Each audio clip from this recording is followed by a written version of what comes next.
Bem-vindos novamente, continuamos a falar sobre o C Sharp e o seu sistema de impressão e genericamente, como podem ver, ou como puderam ver nos últimos vídeos, nós temos estado genericamente a falar sobre GDI+, porque é essencialmente em torno desta tecnologia que o sistema de impressão do C Sharp funciona.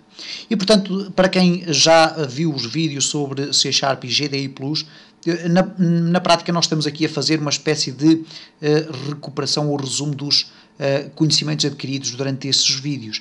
Mas para quem não viu, cá está então uma forma não só de consolidar conhecimentos, mas também ficar a conhecer este mecanismo que pode ser não só utilizado para desenhar no sistema de impressão, mas também utilizado para desenhar nos nossos próprios formulários ou nas picture boxes, etc.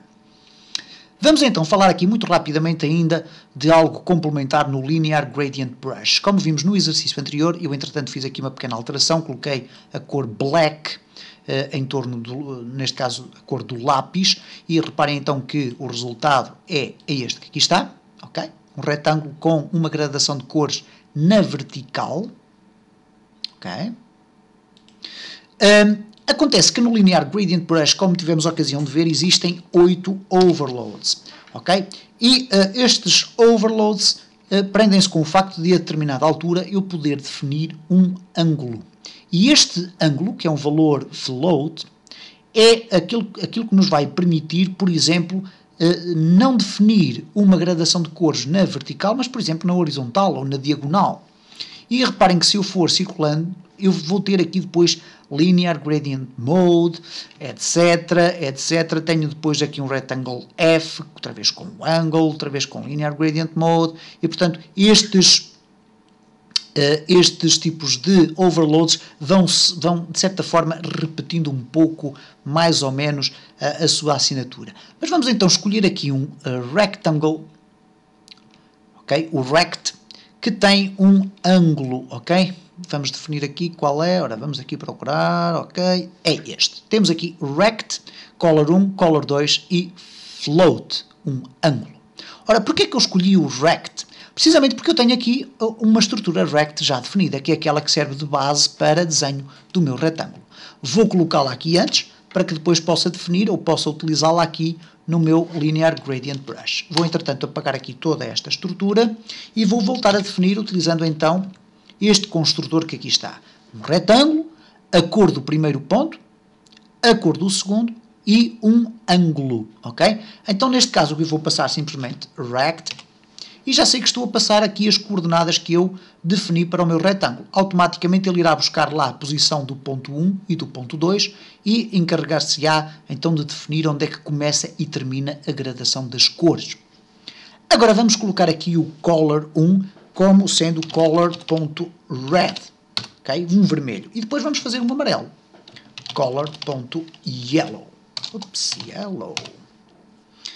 De seguida, e finalmente, entra aqui então a novidade, que é o Angle. The angle measures in degrees clockwise from the x-axis. Ora, o que é que isto quer dizer? Ele define a orientação da gradação das cores, ou da linha de gradação das cores. Ora, o que ele quer dizer é que o ângulo é uma medida em graus, no sentido dos ponteiros do relógio, e a partir do eixo X. Então, neste caso, os ponteiros do relógio andam nesta direção, ou neste sentido, e a partir do eixo X. O que quer dizer que se eu definir aqui um ângulo de 10, okay, vamos verificar então o que é que vai acontecer à minha gradação de cores. Okay? Reparem, ela ficou horizontal, ok? Temos aqui uma gradação horizontal. Se eu colocar aqui 90, ou melhor, vamos começar aqui pelo 45. Prever. Ups! O que é que aconteceu?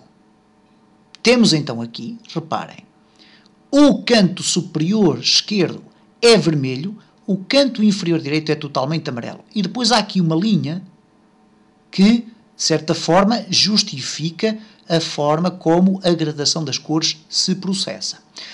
Reparem que, se eu colocar então 90, eu vou ter a tal gradação de cores, ou Linear Gradient Brush, vertical. Okay? Com a primeira cor vermelho no topo e o amarelo no fundo. Se eu quiser inverter as duas cores, é evidente que eu poderia alterar aqui os valores. Okay? Passar yellow para aqui e red para aqui. Mas eu posso fazê-lo da seguinte forma, colocando 270. Vamos testar e reparem como automaticamente as cores são invertidas, apesar de eu apenas ter mexido no ângulo. Evidentemente que se eu quiser aqui, eu vou aqui executar, se eu quiser colocar aqui em baixo um vermelho e lá em cima só o amarelo, e depois ter uma gradação de cores aqui assim nesta diagonal, eu vou utilizar aqui o 180. Okay? E cá temos então,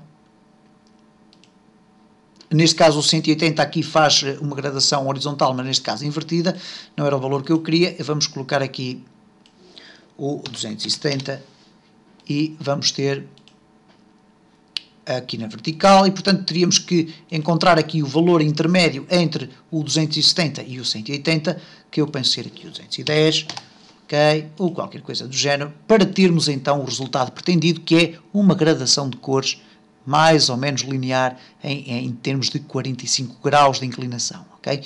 E desta forma vimos como é que funciona o Linear Gradient Brush.